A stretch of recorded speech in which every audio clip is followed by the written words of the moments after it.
he's got gold. 13.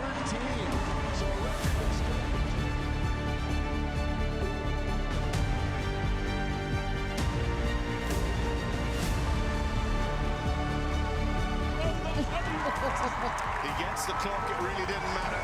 Mickey, defend the Kentucky. No scriptwriter could have ever written a better story. When the world's elite compete in dressage and show jumping, every second matters. Every movement counts. Every jump can change everything. Experience equestrian sport at its highest level. Be there live on clipmyhorse.tv. Well, hello there and a very warm welcome to you wherever you may be watching from around the world to this very special edition of the Clip My Horse TV in and out studio. We are bringing you all of the preview and all of the review from the action in Fort Worth. Yes, it is, of course, World Cup Finals week and there is so much going on and we have so much to talk about today. I am joined in the studio this week by my friend and colleague, not yet drafted by the Dallas Cowboys cheerleaders. What's going on? What are they even thinking? It's Charlotte Smet. This week on In Out, we're joined by Charlotte Smet. Charlotte isn't just an analyst, she's a professional rider herself. That insider experience in the saddle gives her a unique perspective on the numbers, breaking down the data with a rider's instinct. From performance trends to those crucial split-second decisions on course, Charlotte connects analytics with what it really feels like out there in the arena. Get ready for sharper insights and smarter takes, only here on Clip My Horse TV, In Out.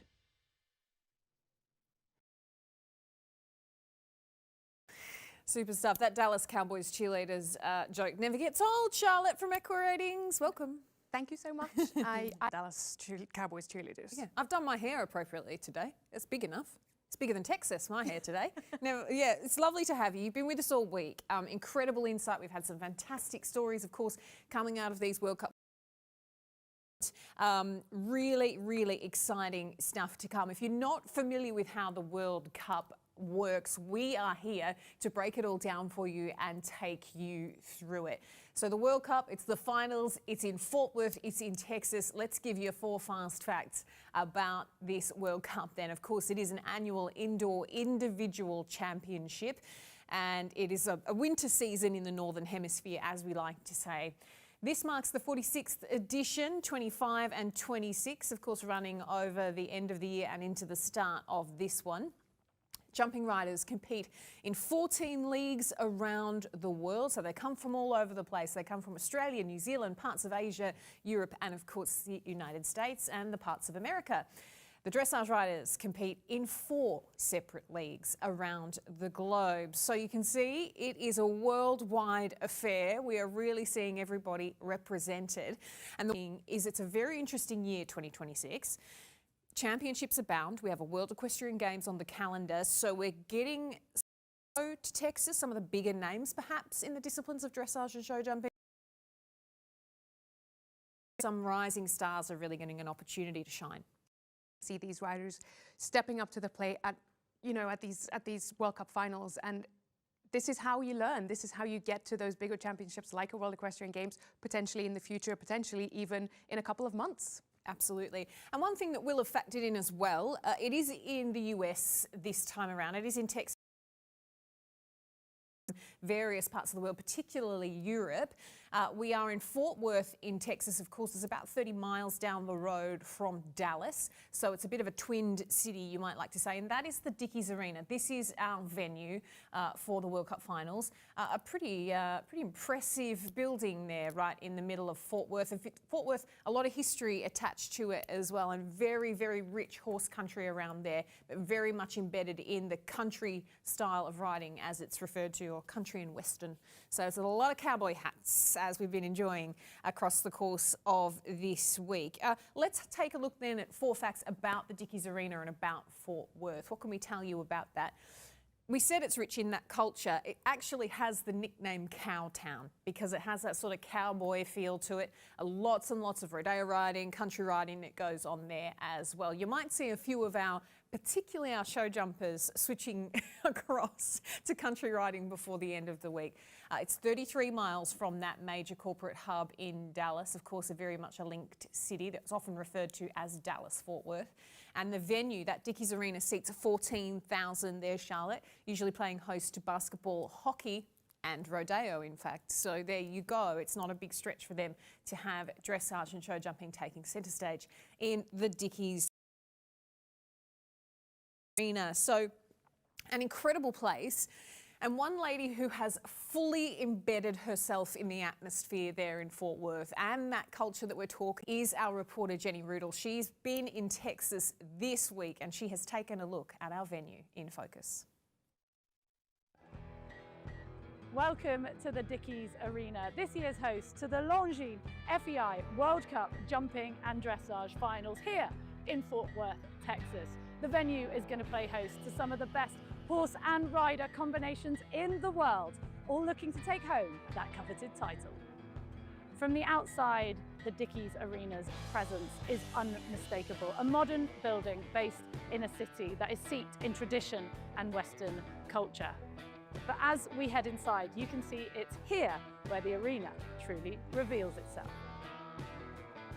This is a space that was designed not just to host events, but to really elevate them. As you can see behind me, there is so much seating. There's room for 14,000 people, but despite its vast scale, there really is a feeling of intimacy between the spectators and the riders. You really do feel like you're close and up next to them. As with all great equestrian events, it's not just about what's going on in the arena. There is always some amazing shopping to be had. And I've heard the riders have been getting involved as well, as they've been given some brand new cowboy boots and been fitted with some pretty amazing cowboy hats. This is a venue built for those big moments. And as the Longines FEI World Cup unfolds, it's certainly going to shape a new chapter in equestrian history.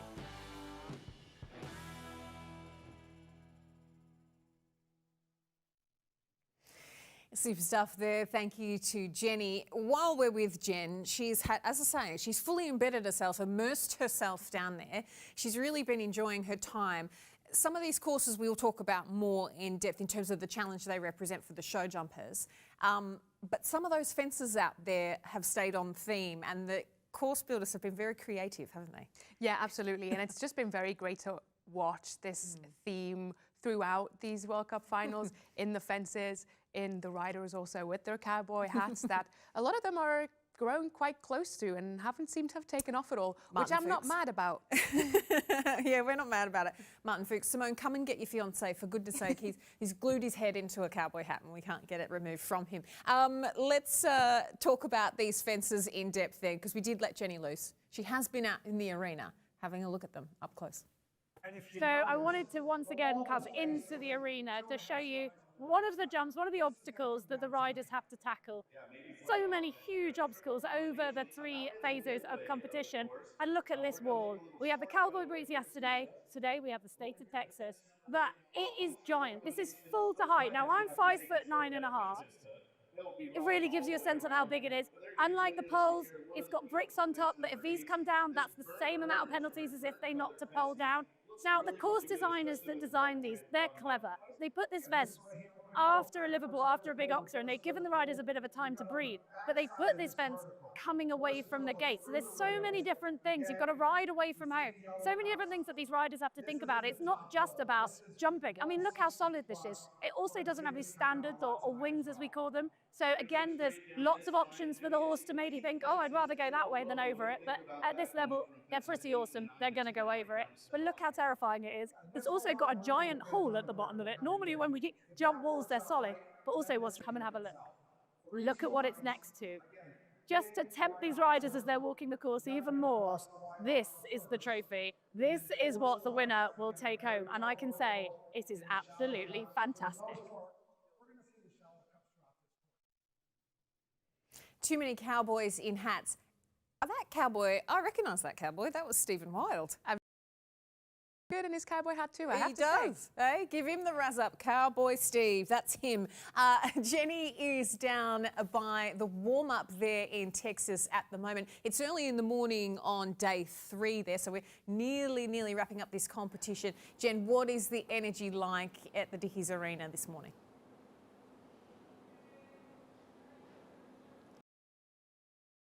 Thank you, Amy. And by the way, Amy, I think your hair looks fabulous this morning. Big, go for it. I love it.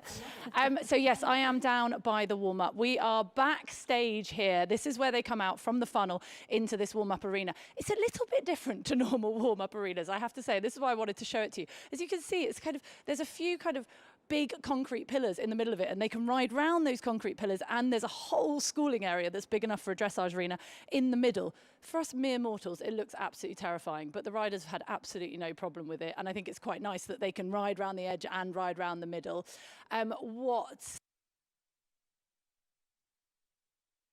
That I know you're going to talk about the action later, but I just wanted to talk about Ekin Soto's horse.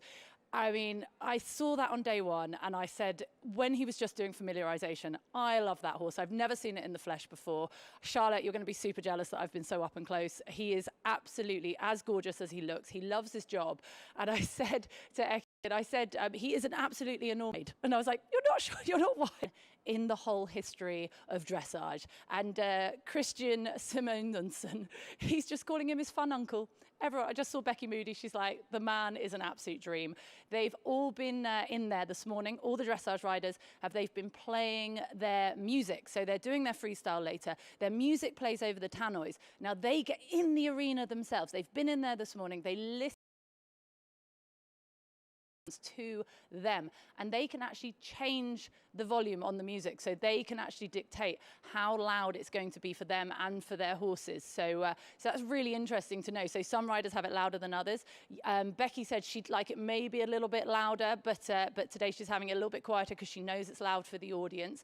So really excited to see them later. But you've got to wait for that for later, but it is going to be an exciting day of sport, and I cannot wait for the dressage. All season, they've chased points, precision, and perfection. Now, for the FEI World Cup Finals. Skill, partnership, and nerve tested at their limits. Nothing left to prove, everything left to win. Who will claim the titles of FEI World Cup Final Champions of 2026? Top stuff, Jenny. Yeah, really interesting there. And Jenny can't wait for the sport. We can't wait for the sport either. There is plenty coming your way, of course, on FEI TV and Clip by Horse TV. It's all for you. Let's forward to that today then. Of course, that dressage freestyle coming your way. That is at 6:45 p.m. CDT. So that's US Central Time. So that's the evening in the US. 1:45 a.m. Big party in Europe. That is Central European summertime, of course. So you'll need to stay up, as we've been saying, your fluffy slippers and your jammies for that one to watch. It's going to be incredible stuff. And as we were saying, talking about the music and the absolute, the rock and roll, turning the music up to the Becky Moody saying, I want my music turned up louder. And I don't know Becky Moody that well, but what I've seen from her, that makes sense. I think she would like it to be a little bit louder, to have that atmosphere in the arena. I think that would really work for her. So yeah, no, that makes sense.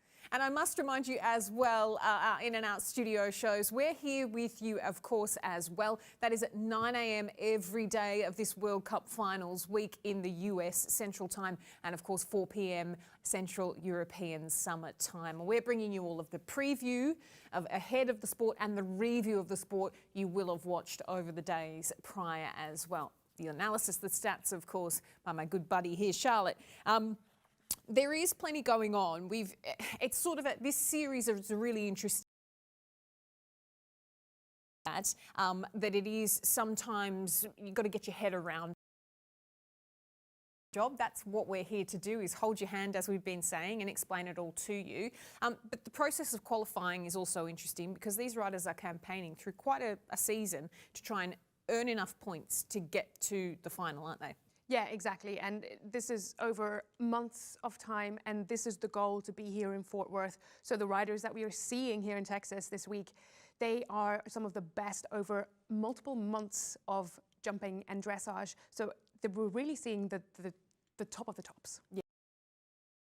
So incredibly hard to get here. We want to explain to you then what the qualification process is. Rosie Russell put together this really helpful guide. Both the Jumping and Dressage World Cup are built around a league structure. Riders compete in leagues according to where they live. There are 12 distinct leagues across 6 continents. Throughout the October to April season, riders collect points by competing in designated World Cup qualifier events spread across their region, providing multiple chances to perform and accumulate points. In jumping, points are awarded to the top 16 finishers at each qualifier event, with 20 points for the winner, down to 1 point for 16th place. Crucially, points belong to the rider, not the horse. Riders can't just enter every event and stack unlimited points. Only your best 50% of results count. So if your league has 12 events, only your 6 best results will count towards qualification. At the end of the season, the top 18 riders in the Western European League qualify for the final. 7 from Eastern USA, 3 from Western USA, 2 Canadians and 2 Mexicans. Other leagues each contribute between 1 and 3 riders depending on the league size. In dressage, the path runs through Grand Prix competitions. At each qualifier event, riders first compete in a Grand Prix and must score at least 60% to advance to the Grand Prix Freestyle to music actually awarded, on the same 20-point down to 2-point scale as jumping. Riders must have scored at least 68% in the Grand Prix Freestyle to music on 2 separate occasions to be eligible for qualification. The final field is capped at 18 combinations, with 9 spots reserved for Western European riders, 3 for North America, 2 for Central Europe, 1 for the Pacific League, and the remaining spaces are allocated to non-league nations and the defending champion. Once qualified, riders travel to the final with all their league points reset to 0. From there, it's 3 competitions and 2 in dressage that determine the World Cup champion. The road is competitive and precise, but the final is the pinnacle of the indoor equestrian season.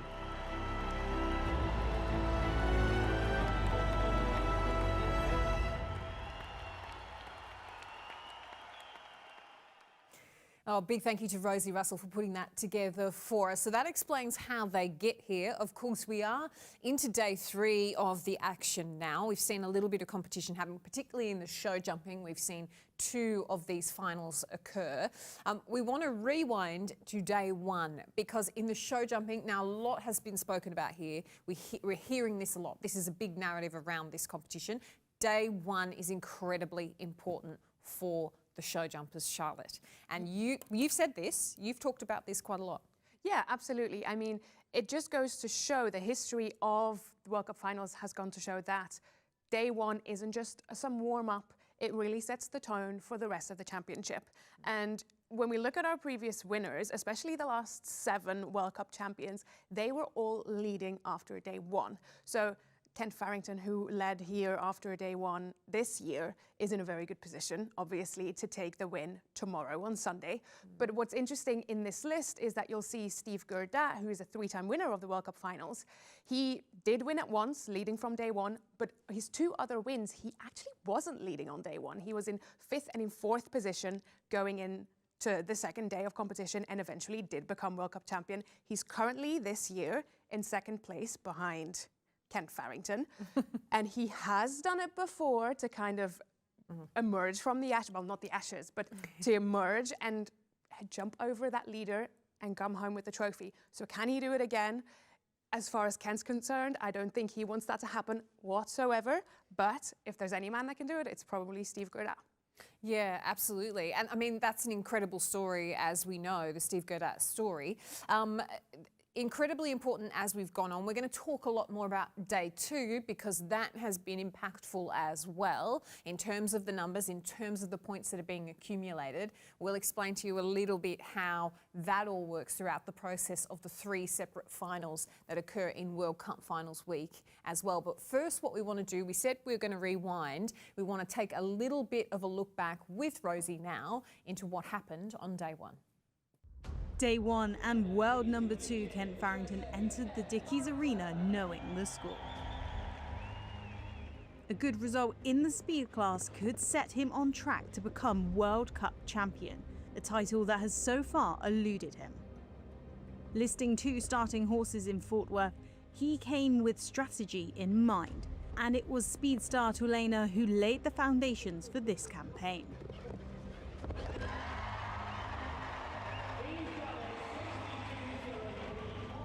Perhaps the feel-good story of the championships comes from three-time winner Steve Goddard. After missing last year in Basel and overcoming a recent back injury, he'll be aiming for a 4th title in Texas, sending his name into the record books once again as the only rider to ever do it. Not to be ignored, the consistent and cool-headed Daniel Deusser posted a quick clear, but it wasn't enough to catch the leaders. The German rider secured 3rd place behind Goddard and the all-conquering Farrington. I'm excited day 1 is over, and I'm really happy with my horse. I thought she was great. She's really versatile. She showed that today. She can jump at any venue to step into this day. She's so reliable. I'm looking at these guys that are behind me, and they're some of the best in the world, so it'll be a battle till the end, but I look forward to the challenge. Otello felt very good today. He made it very easy for me. It's only day 1. It's still a long way to go, but I'm going with a lot of confidence into tomorrow. Really, there's a lot to lose in that class, and yeah, it's always good to have a good results after that class in front of the long days coming.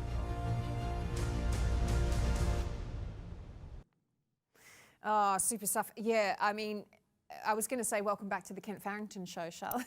Yeah, absolutely. I mean, it's kind of been the Kent Farrington show over the past 12 months, I would say. Like, he has been on incredible form, broke his own record for the most amount of 5-star Grand Prix and World Cup wins in 1 calendar year. He's on some incredible form in recent weeks as well, just on the back of winning the $1 million Grand Prix on home soil in Wellington, and how he's come here to his home World Cup finals and is leading from day 1. Yeah, pretty incredible stuff. He's had an interesting journey to get to the World Cup in terms of his qualification process, and Rosie has taken a look at how he got here.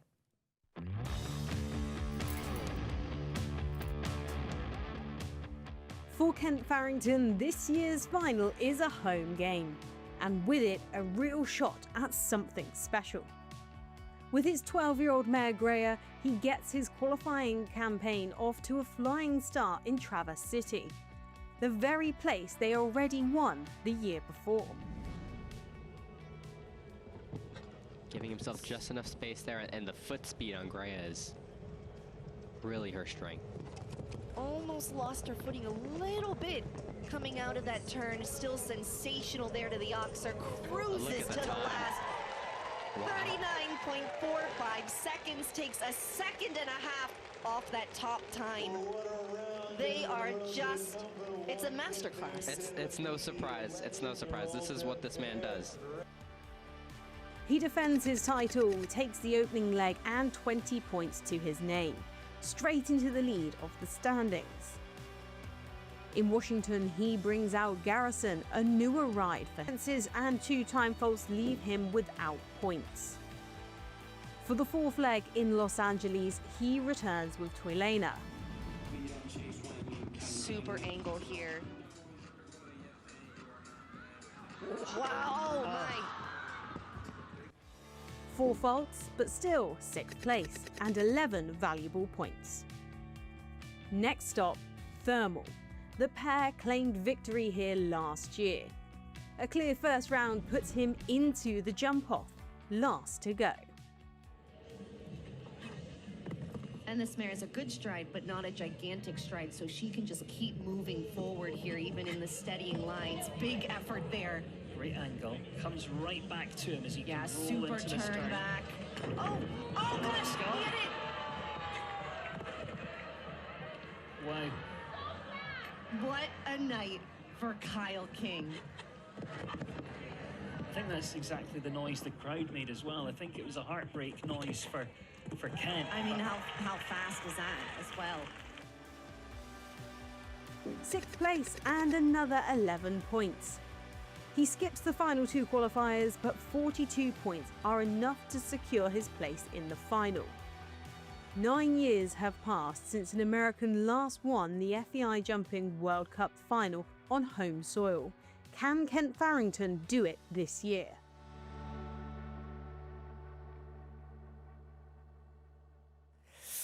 Yeah, 9 years since an American's won on home soil in a World Cup final. Interesting, the little figure there.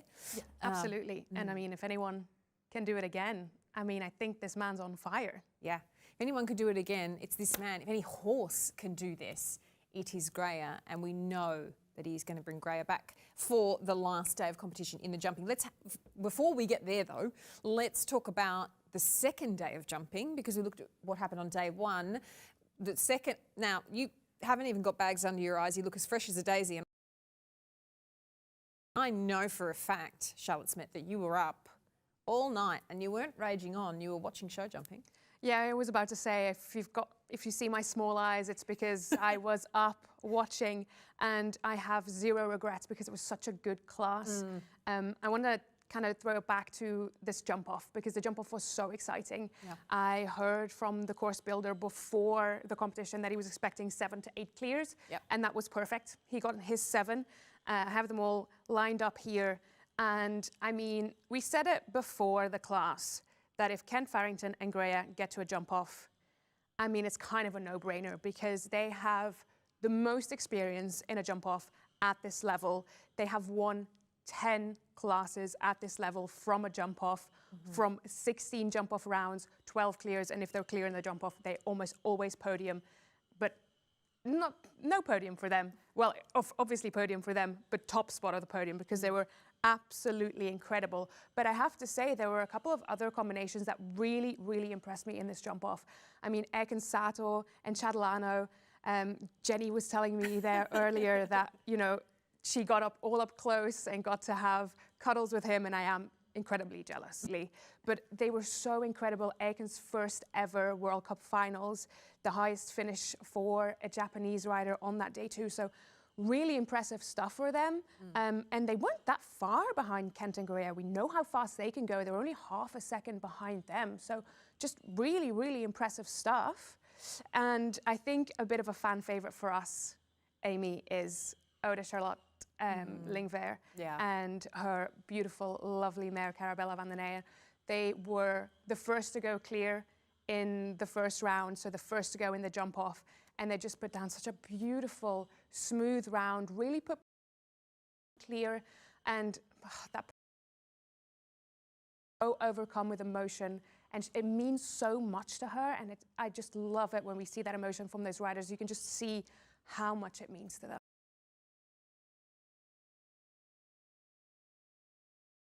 It just is, I think there's such an empathy between us crazy horse girls, isn't there? And we're like, yep, absolutely. We feel you, lady. We know exactly how you're feeling. And just FYI, viewers, if you weren't watching earlier, Charlotte was referring to the fact that she'd love to have cuddles with Ekin Sato's horse. Oh, yeah. Not Ekin Sato. Well, so, I mean, hey, get in there. Let's make it a communal thing. We were talking about how lovely hear their emotions and hear their feelings after their rounds, good or bad, and Jenny was able to catch up with some of them last night. Absolutely no word. My horse jumping so good, and yesterday also, and today even feel like better. So no words. I'm thankful for my horse and help for my team, you know. So just no word. I'm very happy about it. Listen, I'm thrilled with him. He's really green for this level. I knew that coming here was probably more of an experience thing rather than, you know, knowing that I could come in and win. So I thought he handled tonight so well.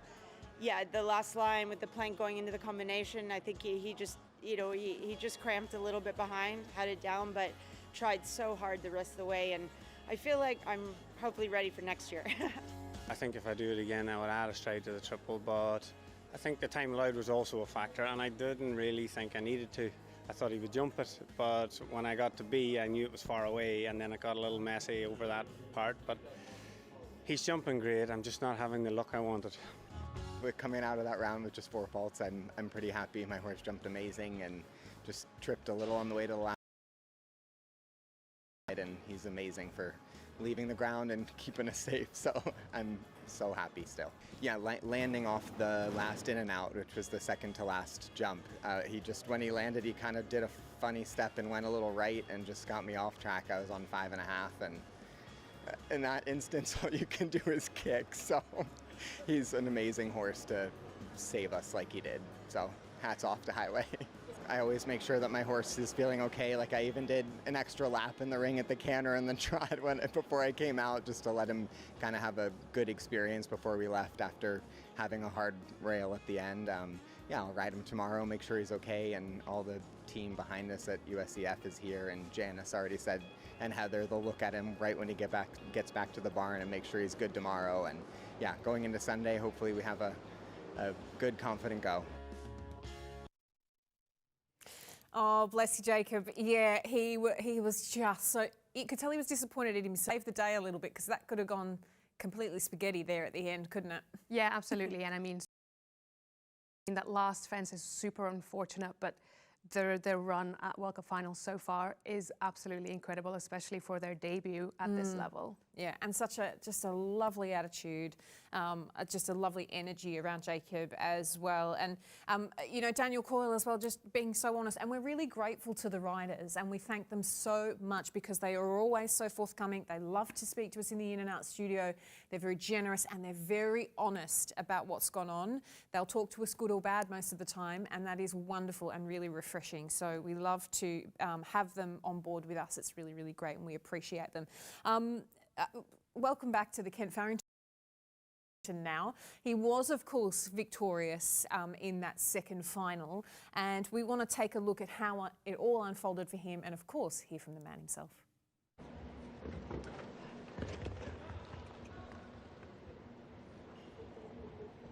Super. Now just take a breath here. Right, now down to the last. 34.9. Easy. He's just got to clear it. It's a brilliant round. 34.36 the time. The crowds go absolutely berserk in the Dickey Stadium in Fort Worth. She's an incredible horse. She showed why she's incredible tonight.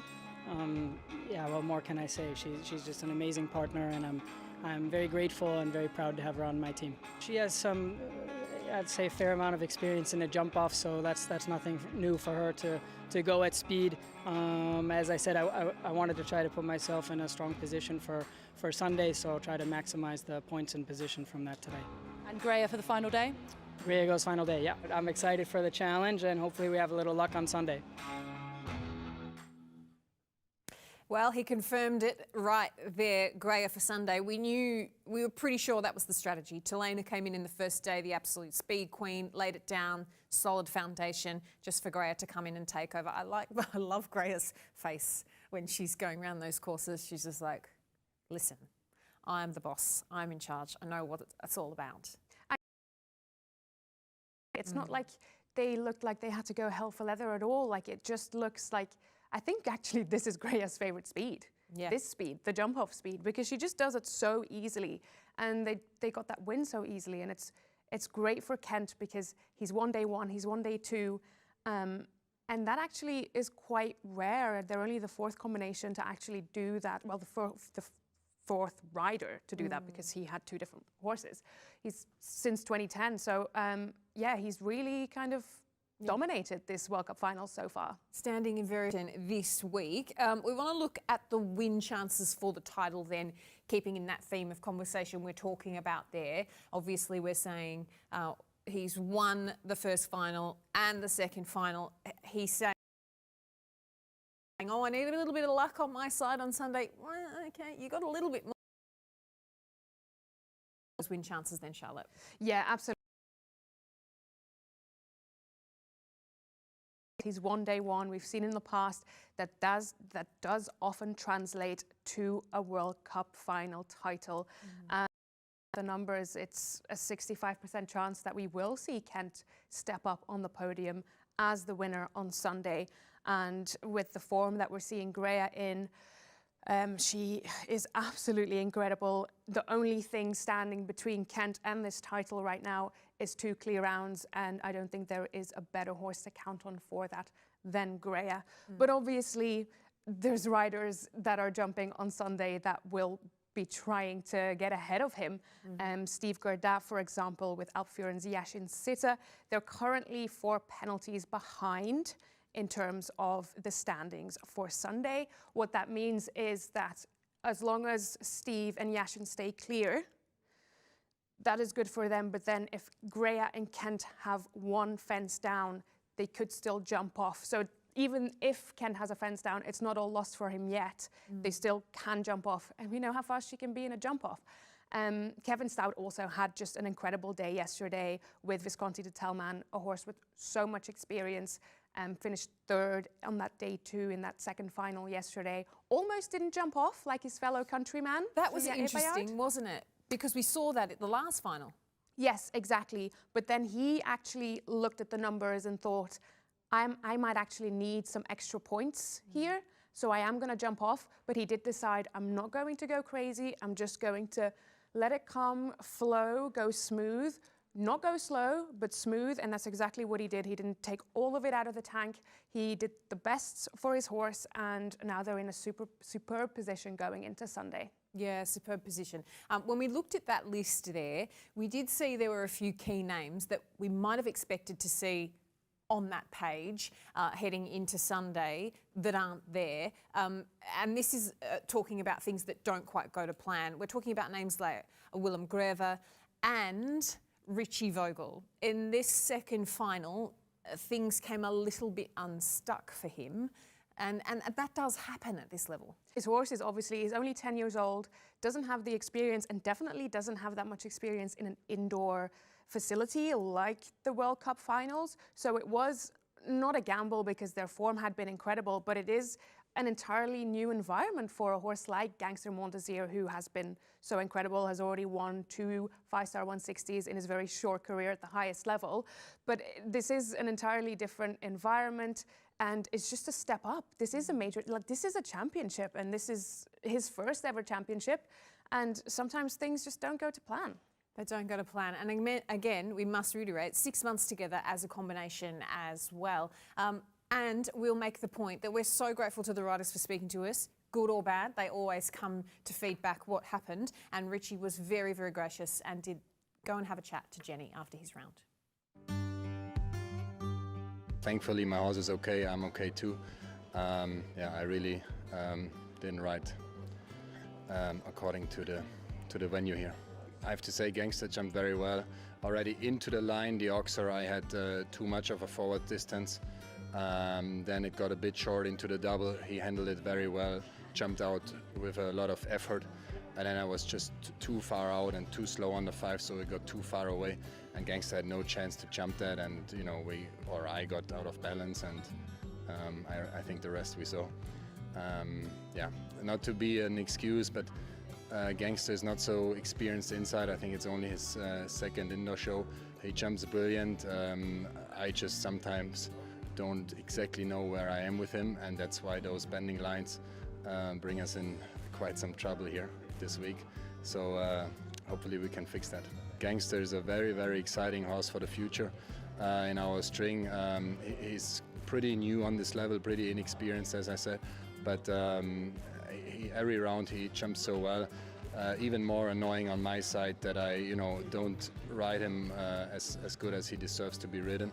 I really don't give him a chance to jump clear there, but yeah, I'll try to improve.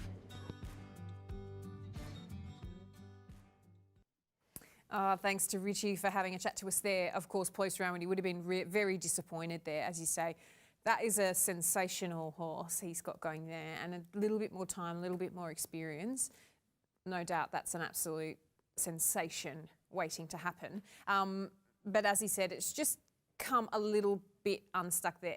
If you didn't catch the kind of drift of what happened, Richie did hit the sand. But he's absolutely fine, and so is Gangster. They both are.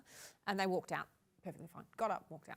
Yeah, and I think it's also important to note that Richard only fell off after the finish line. So actually, he only put 8 penalties on the board, and in the grand scheme of things of the championship, it's not the end of the world. They're still within that top 20 on the standings right now. So not all is lost. They can still have a positive Sunday. And I mean, I think that's the most important thing, that everyone's okay. Yeah, probably go back in and have a nice round if they elect to jump again. So that would be really, really great. A good experience to finish off the campaign. But yeah, absolutely, he's absolutely fine. So no problems whatsoever. And if you're going to fall off anywhere, it may as well be after the finish line, because that is a bit lucky, isn't it? So anyway, let's talk about another rider who came in with, I would have said, she has come in with very humble expectations of this championship. She has, from Ireland. We've really been on the back of this story, haven't we? Yeah, absolutely. And, you know, she has been incredible. She finished in the top 10 on that day 1. But again, just like Gangster, we're seeing a horse that's just 10 years old. Both Gangster and Good Star Du Barry amongst the top-rated 10-year-olds in the world currently, but in the grand scheme of the level that we are seeing in Fort Worth, that is still very young. So and that last line especially was very hard, and a couple of horses did get stuck there, and so that's unfortunate, but she has been incredible, and she's a great advocate for the sport, and again, in the grand scheme of the finals, still within that top 20, and really looking forward to what she can do on the Sunday. It's about expectation and being in the top 20 going into the last day at a World Cup final. I don't know whether Jess would have thought that was on her bingo card this year, but incredible stuff for her, and she's been our rider in focus this week. She caught up with Jenny. Hi, my name is Jessica Burke. I'm here with my lovely Good Star Du Barry, Rocky as we call him, in the stable. So it's our first time qualified for World Cup finals, so we're really enjoying the week. He's very special, really. We've said it from the start, he's actually like an absolute dote in the stable. He's so friendly, like we call him like a pony club pony. You could like go anywhere with him by yourself, and you know, he doesn't really do anything wrong. Like he tries to bite you in the trot up. That's about as bold as it gets, you know.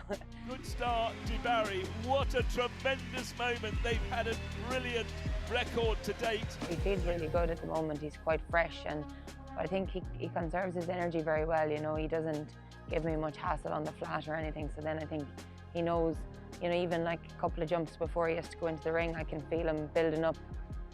So I've actually been quite relaxed, I think. I'm lucky, I suppose, I have a very good horse, and my horse is very, very relaxed. And yeah, I'm probably quite laid back as a person, so I just take everything in my stride a little bit, and we're going to enjoy the week. We love it here. My boyfriend's here with me for the week, and he's like a massive Yellowstone fan anyway, so he's like hasn't taken off the cowboy hat. I'm like, do you think you need to wear that every day? It's amazing for us to be able to compete here. Like, a lot of my family are here on holidays as well. Like, we probably wouldn't have come here only for this is on here. So, like, to see, we've been to the stockyards, we've been to see the cowboys out the back.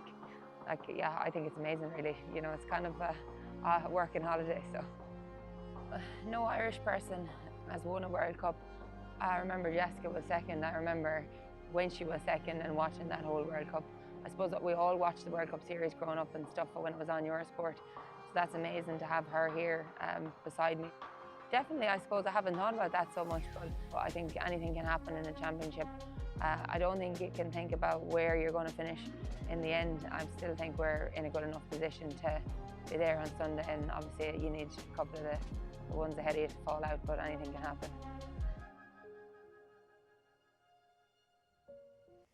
Oh, if we didn't love her before, we love her even more now. That was cool. Absolutely. I mean, I love that she's just making the most of her trip out there and just having a really good time with her horse, who sounds like a really great guy, and just it's just lovely to see. Cheeky Rocky, taking nips out of her in the trot up. Naughty, naughty boy, but the boyfriend story with the cowboy hat. Again, with the guys in these cowboy hats. Everybody's Kevin Costner now, apparently. Yeah, but it's working. I mean, let's talk about the story of that second final then, Charlotte. We're going to break that down a little bit because, as you say, it kept you up all night. You haven't been to bed. Well, I watched it from bed, so Yeah, maybe okay, it's the same thing. Yeah, exactly.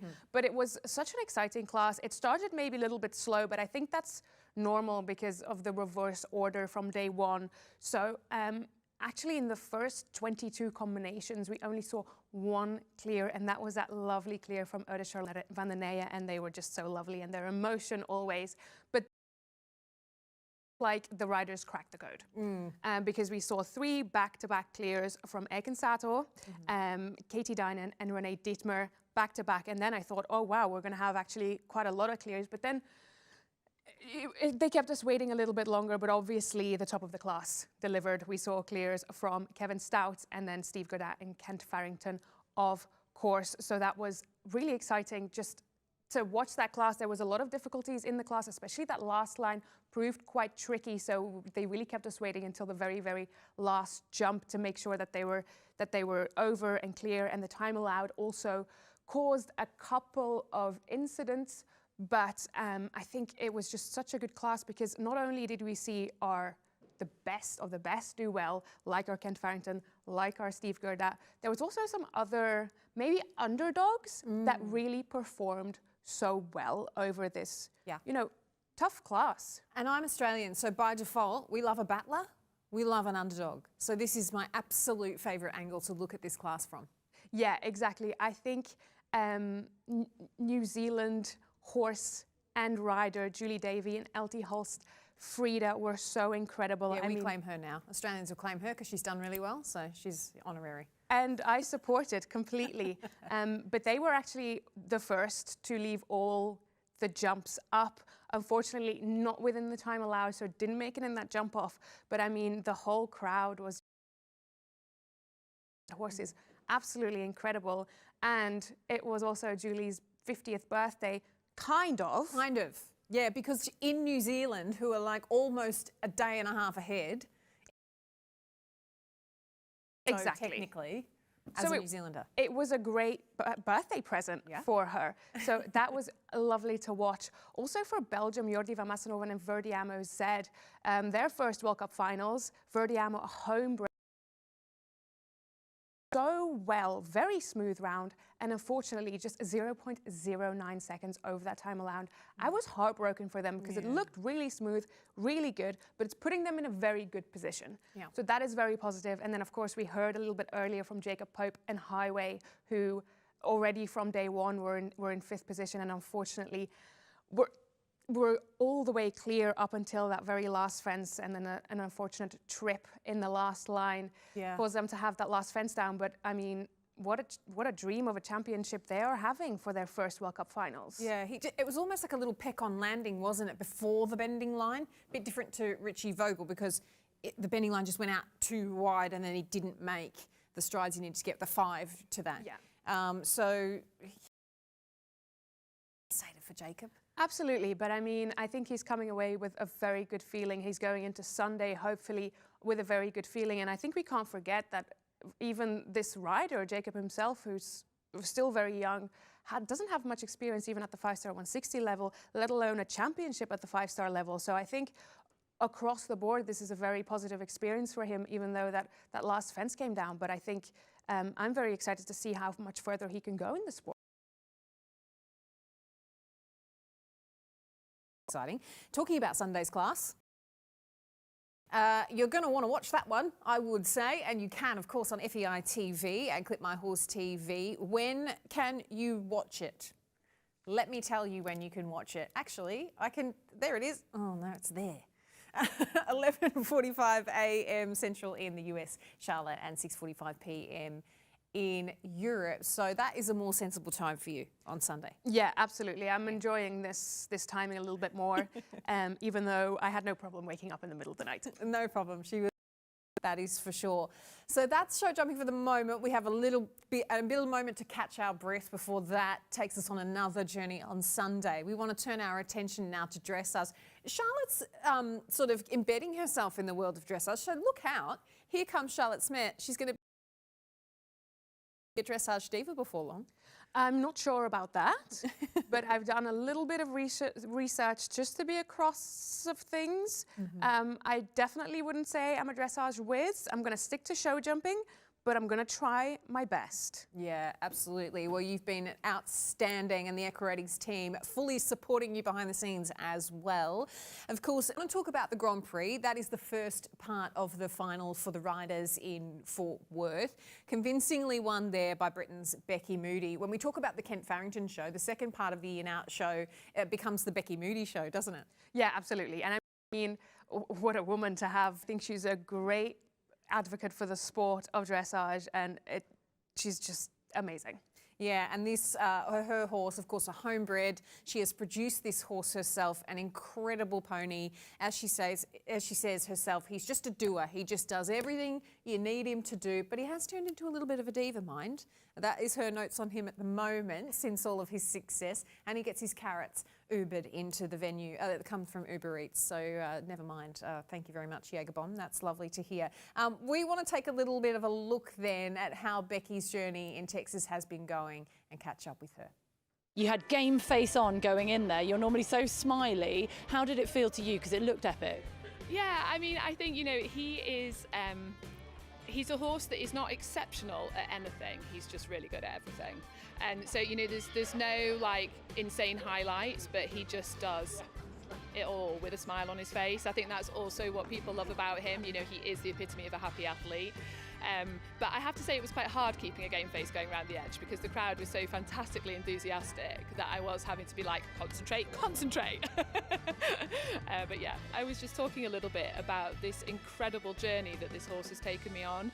You know, he's just the most phenomenal person because he's such a sweetheart, but he's also so talented. But also, you know, I have to say that it's all the horses that I've had in the past that have taught me to be the rider that I am, that's, you know, been able to develop Bomb. So, you know, although it's him that has brought me into the limelight, it's all the horses, every single one that I've ridden in the past, that teaches you, you know, a little bit something different, because that is the amazing thing about them. They are all different. And they loved your outfit. You're a popular over here. I know. I mean, I think the Americans just love a bit of bling, don't they? So, you know, I did actually get this as a Christmas outfit for London Horse Show, and you know, because I was like, I just may as well dress like a Christmas bauble. It's Christmas, and then everyone loved it, so I've just embraced it and rolled with it, and yeah. Superstar, such a character, and we like to say we're Clip My Horse TV, but we are now officially Becky Moody TV. If you want to learn more about Becky and about Bomb, you can. There's so much available on the Clip My Horse TV platform as a premium subscriber. In fact, one of our series, it's Academy series with Becky Moody, and you can also learn more about her wonderful horse, Jagerbomb, in the story of Jagerbomb. Take a look now. I just thought he was a really nice stamp of a horse. He looked like he, again, had good trainable temperament. So we just had lucky dip and went for that, and yeah, ended up with Bomb. He was one of the easiest horses to back in the world. He was super straightforward, easy to get on. I think by the time he was 4, he was taking the other babies out hacking because he was just like, I'm cool, this is chill, we'll go and have a really nice time. Incredible temperament, really trainable. But, you know, he was a little bit plain. As a young horse, he had this lovely frame. He was always very good in the contact and easy, a good brain, but he didn't have a great engine. He didn't have the best go button in the world. You know, I think he would have made a really nice hunter. I'm still considering taking him to do some like hunter classes.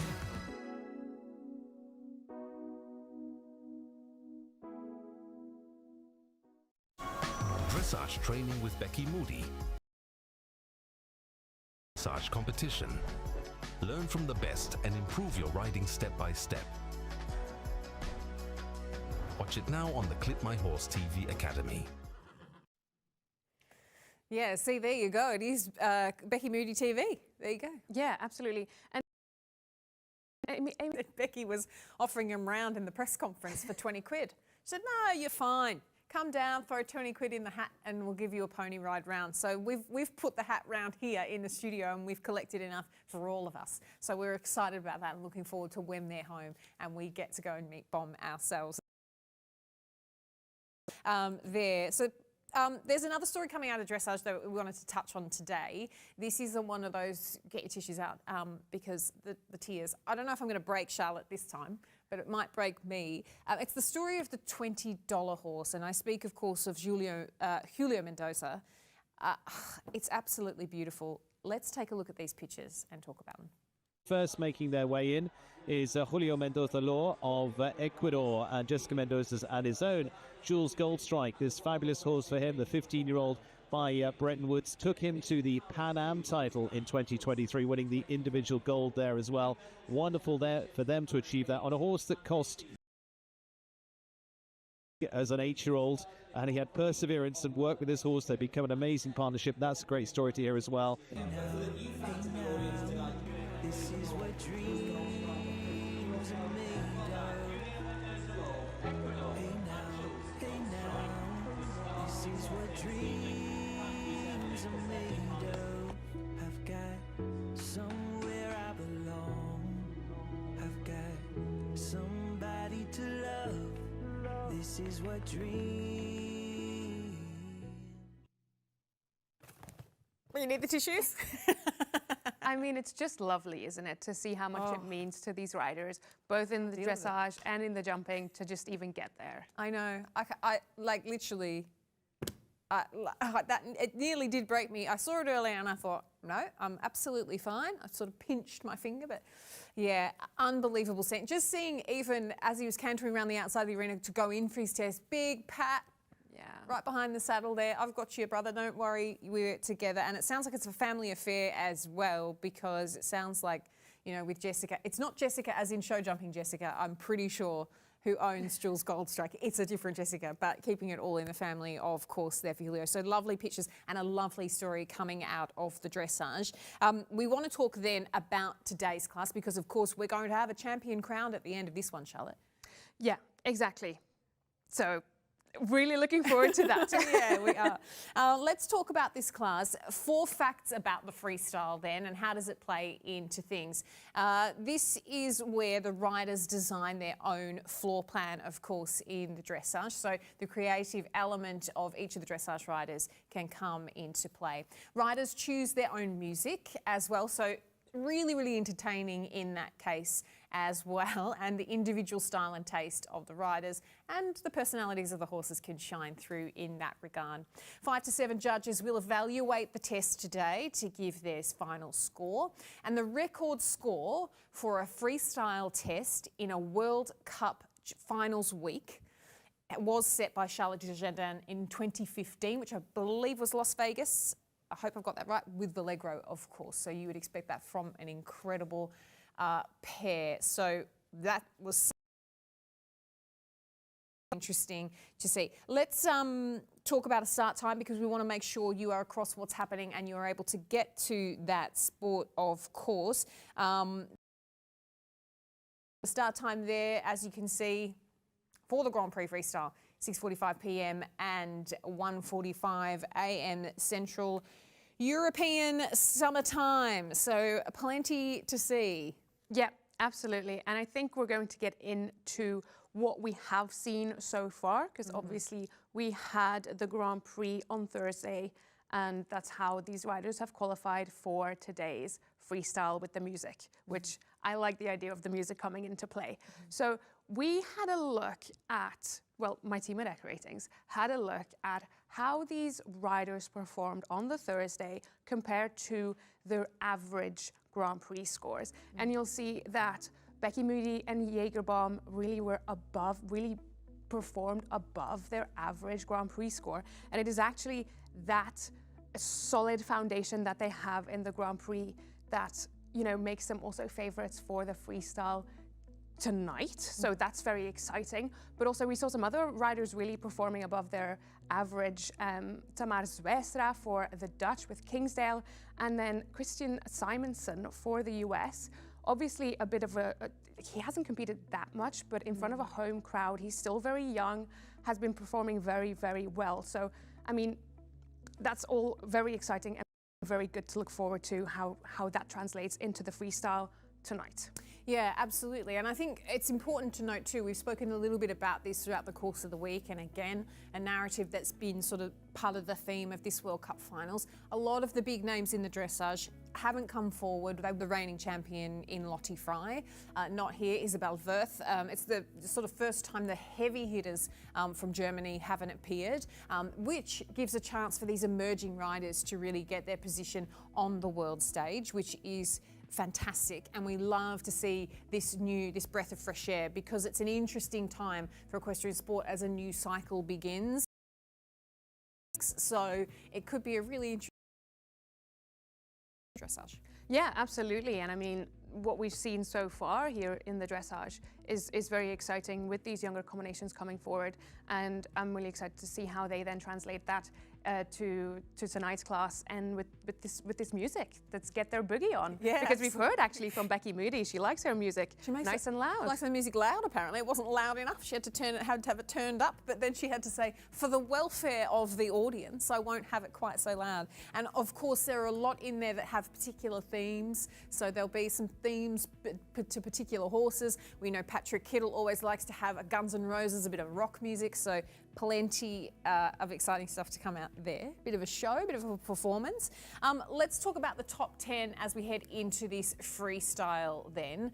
Of course, there's that lady there at the very top. Yes, absolutely. So we kind of put their average freestyle score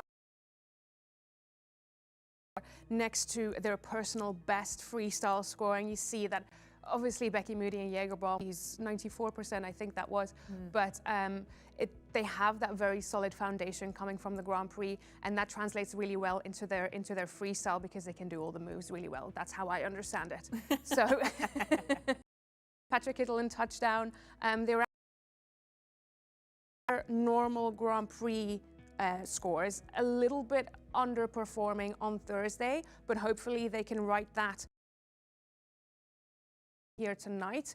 Christian Simonson and Indian Rock, they haven't done that many freestyles, only 3, but their average score is very strong in the 80s. So in front of their home crowd, I'm pretty sure they're going to want to do well again. And you know, you never know what could happen. I mean, they're on cloud 9 at the moment, and they're doing really well. So you know, maybe they might be the ones to challenge our Becky Moody. Roof off the place when they come into that Dickies arena, of course. Now, we spoke a lot about Becky Moody. We're calling this dressage section of our show the Becky Moody Show, and she is, of course, this week's Rider in Focus. So I am Becky Moody, and I am here in Fort Worth with the legend that is Jagerbomb for the World Cup Dressage Finals. Since we arrived here, we have got the most awesome pair of cowboy boots and our new hats. So yeah, we have just the very best cowboy hat, personalised. So we're looking at charms, especially for us. So super cool. That just pin. You can pin like wherever, like round the rim. Yeah. Or yeah. Wherever you want. Okay. Well, wherever you want. Jagerbomb travelled really well. It was the first time that he's been on an aeroplane. So it was a little bit scary. I think probably more scary for Kim and I. Bomb was pretty chill about it all. Kim actually left home with him on the Wednesday. I didn't fly out until the Sunday. So that was a really, really long 5 days of not being with Bomb. What should we stamp? We can have all sorts of different hearts, Texas, crosses, bulls, but he is doing great, so all is well. There is not a Jagerbomb, no. But I could have B and B. So Bomb, it has to be said, has turned into a teeny weeny bit of a diva. He is the sweetest horse in the world, but he has become somewhat accustomed to these big shows where he has Kim and I just like all to himself. So, you know, if you don't scratch him enough, if he doesn't get enough carrots and apples, you know about it. And then when he goes home and he's one of 28 and the poor girls have to look after all of them, not just him, he's a little bit disgruntled about that now. But, you know, he has actually had like Uber Eats deliveries here in Fort Worth just for him. So he has had his carrots and apples brought in by a selection of different Uber drivers. he is the sweetest horse. I mean, he has the most fantastic temperament. You know, I've known him because I bred him, so we have done everything together, and you don't really get to know a horse any better than that. I think he will cope well with the arena. He's coped with a lot of big stadiums and things, so hopefully, you know, the American audience will give us a great boost when we go in there, and he'll be on fire. Absolute superstar. What a character. She is really such a great ambassador for the sport as well, isn't she? Yeah, absolutely. And I mean, the relationship that they must have, him being homebred, they've done everything together, like she said. I think that's just so lovely. Yeah, and just from, like she said, backed him, like everything from scratch she has done herself with Bomb, which is amazing stuff. So have fun, Becky, have fun, Kim, whose poor old heart rate will be just peaking his groom there. Of course, let's have a look at their start time. They're last to go in the class, of course, because they were the winners of the first final, that Grand Prix. So they will be, their start time, of course, is 9:46 p.m. in the US. That's 4:46 a.m. in Europe. That's 3:46 a.m. in Britain. So there's going to be some bleary-eyed Brits watching that dressage, of course, on FEI TV and Clip My Horse TV. But do enjoy that class. It's going to be amazing. There are 16 combinations coming forward, and Becky, the very last to go. So it's going to be quite some party in the Dickies Arena. It's quite some party in the Dickies Arena for one reason I know, and that's because Jenny Rudol's there. Jenny Rudol is our reporter who is in Fort Worth with us, and she's with another friend of Clip My Horse TV, and that is, of course, Katie Stazak. And if there's one person to speak about the North American League of this World Cup, it is Katie. Jenny, Katie, tell us all about it. Yeah. Absolutely, Amy. If one person is set to talk about it here in the USA, it is Katie. And also, look at this hat, guys. She's actually got one of the hats from the same place the riders get their hats. You look fantastic, Katie. Thank you. Apparently this look suits me, so I might have to keep it, but I could not resist these hats, and everyone's been wearing them, and it's just very Texas. And we've been talking on the show about Martin Fuchs. You can confirm he has not had it removed from his head, has he? Unless he's on a horse. He might have had it permanently installed. I was saying that I think Martin Fuchs may have been switched at birth and meant to be a cowboy and ended up in a Swiss jumping dynasty instead, which also suits him. But he is absolutely embracing the culture, and it's great to see. It's so much fun here. I mean, you've covered so many championships, and one of the things I've been trying to get across at home is the atmosphere here is it's so happy, it's so jolly, as I'm very English to say, but it's just such a wonderful atmosphere. It really is, and it's incredible to see so much of these athletes' hard work throughout the season culminate and see them, you know, feeling just so thrilled, you know, to have the horses peak at the right moment here. You're seeing so many special moments, and not just for, of course, the Kents that are having so much success and looking so impressive, but others, you know, they're jumping in their first championship, and, you know, they're seeing their hard work pay off with really positive rounds. It's not all been success. We've had a few spills and also pullouts. What was the inside track on Willem like? I know that you get to know the gossip from the riders. He didn't jump yesterday. Do you have a little bit of an inside knowledge for us? I think, you know, Willem had such an outstanding season on the Western European League. He for sure came in as a favorite here to be a contender, and I think his horse just wasn't 100% on the first day. He didn't have his best round, and I have to commend him. I think he just said, you know what, I'm not going to waste my horse's jumps. We're kind of out of contention here. He's not feeling 100%, and I'm going to save him because I know this isn't him at his best. And to come all the way over here from Europe and have the presence and horsemanship to say and do that for his horse, I really commend him for that. Such horsemanship, and also horsemanship from Richard Vogel. I said to him afterwards, that was such bad luck, and he was like, no, Jenny, that wasn't bad luck, it was bad riding. And just, I love that. And it is, horse is always at the forefront. They are our friends, but they are athletes in their own right. And I think Richard was just such a great horseman in that moment. He really was, and I love that horse. You know, he didn't bring United Touch here, which is such a star, but Gangster is a star on the rise, is a horse that's less experienced comparatively to United Touch, particularly indoors. He did make a mistake, but I love that horse. I think it's one to watch. I mean, he's already won, I believe, like that much under the radar, but an exceptional horse.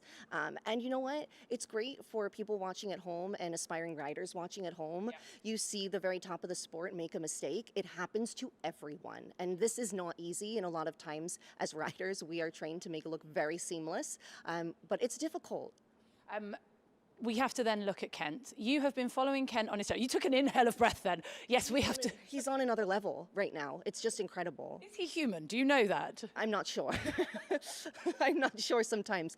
He is, and I also have to say, you know, we see a lot of emotion here, and Kent is strategically kind of keeping his emotions in check. He is incredibly focused on Sunday. He is not here to win on Thursday. He was not here to win yesterday. He's here to win on Sunday. And sometimes you might want a little bit more emotion out of Kent, but it's a little bit of his superpower because he is just completely dialed in and focused. Everything is a strategy, and he's trying to peak Sunday, and he is riding at a level just above everyone else. He has a horse that is just above everyone else, and what an absolute treat to see them here. And I think he's really deserving to win on Sunday, and obviously has a lot more jumping to do, but it would be his first win in this championship, and I would love to see him get it, especially on home soil.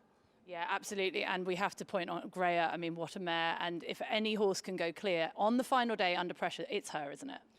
Watching them yesterday in the first round, it was almost just like a foregone conclusion. And I care, and I want these riders to do so well. And I know many of them, and I for sure get more nervous watching them than whenever I would go in the ring. But when Kent goes in the ring on Greya, I'm not nervous at all. It's just like, oh, they will go clear, which obviously is not the case, but they just make it look so easy. That horse is incredible. And my favorite part is when, you know, we don't always see a lot of emotion from Kent. When he talks about that mare, he lights up, and it's just the greatest thing to see. Well, I know you're going to be busy for CBS. Thank you so much for talking to us. I'm loving the hat. And we're going to pass back to the studio. But Katie, thank you so much. Your insights are wonderful. Thanks so much. Thank you. Oh, the lovely ladies there. And cowgirl Katie.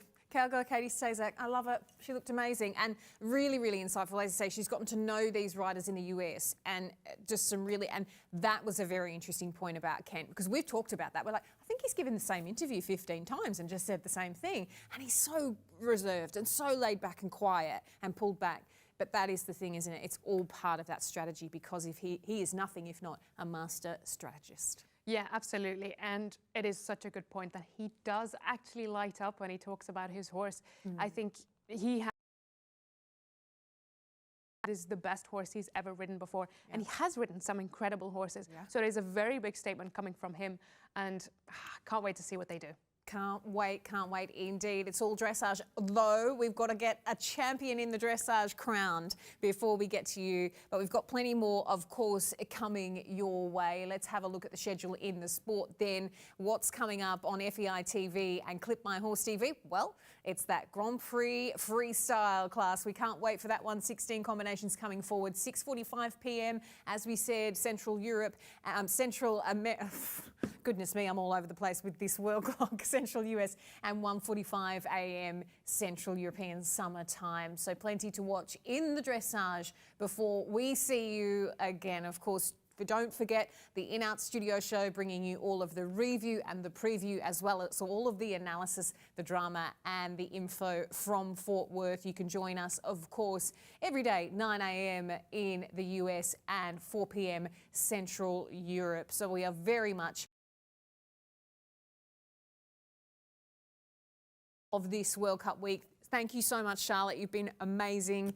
As always, try and get some rest before the rest of all of this. Thank you so much. And I've been so excited to be here. It's been so excited to follow this sport, and I can't wait. Yeah, absolutely. We are very, very excited about that indeed. We're going to leave you now, but we are very much looking forward to seeing you again very, very soon. Until then, take care. Experience equestrian sport in a whole new way. Enjoy exclusive access to live streams and our extensive archive. See more, discover more with Clip My Horse TV Premium.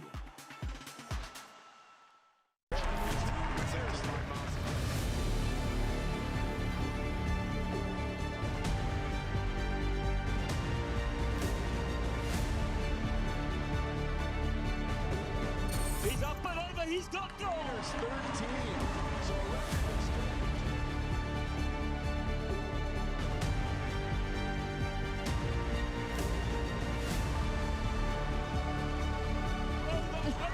Against the clock, it really didn't matter.